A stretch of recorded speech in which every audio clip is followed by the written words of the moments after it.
বিসমিল্লাহির রহমানির রহিম। প্রিয় বন্ধুরা, আজকের আলোচনার বিষয় ট্যাবলেট ডুরালাক্স ওষুধ সম্পর্কে। এই ওষুধটি জেনেটিক নাম বিসাকোডিল BP5mg, আর ওষুধটি প্রস্তুতকারক কোম্পানি অপসনিন ফার্মা লিমিটেড। ওষুধটি মূলত কোষ্ঠকাঠিন্য দূর করে। আজ আমি এই ওষুধের কার্যকারিতা, সেবনবিধি, পার্শ্ব প্রতিক্রিয়া ও সতর্কতা সম্পর্কে বিস্তারিত আলোচনা করব। কার্যকারিতা মানে এই ওষুধের কাজ কি, এটাই বোঝায়। তো কার্যকারিতা হলো কোষ্ঠকাঠিন্য বা কনস্টিপেশনের সমস্যা দূর করে।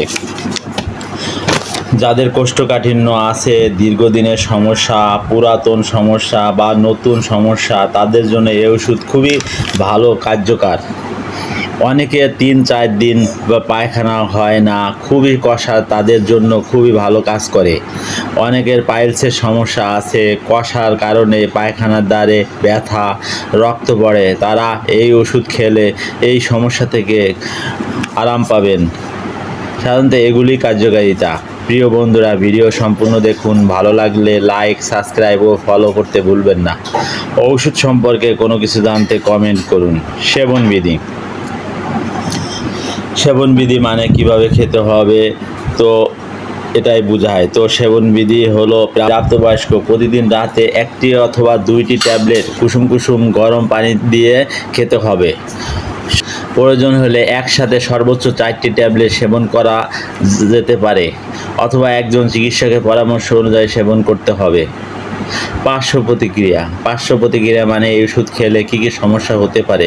সমস্যা হবে এমন কোনো কথা নয়, তবে কিছু কিছু লোকের ক্ষেত্রে সমস্যা দেখা দিতে পারে। তো পার্শ্ব প্রতিক্রিয়া হলো ডায়রিয়া দেখা দিতে পারে, পেটে ব্যথা হতে পারে, মলদ্বারে জ্বালা পোড়া করতে পারে ও অ্যালার্জির সমস্যা হতে পারে। সাধারণত এগুলি পার্শ্ব প্রতিক্রিয়া।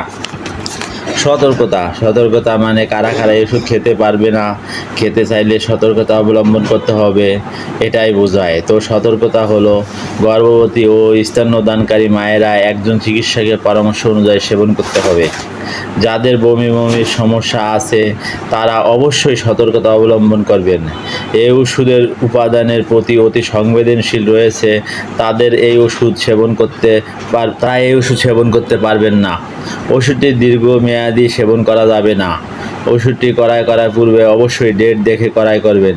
শিশুদের নাগালের বাইরে রাখুন। সুস্থ থাকুন আর সুস্থতা কামনা করি। আর যারা কুফরি করবে ও আমার নির্দেশগুলোকে অস্বীকার করবে, তারাই জাহান্নামী, সেখানে তারা চিরকাল থাকবে। সূরা আল বাকারা আয়াত 39।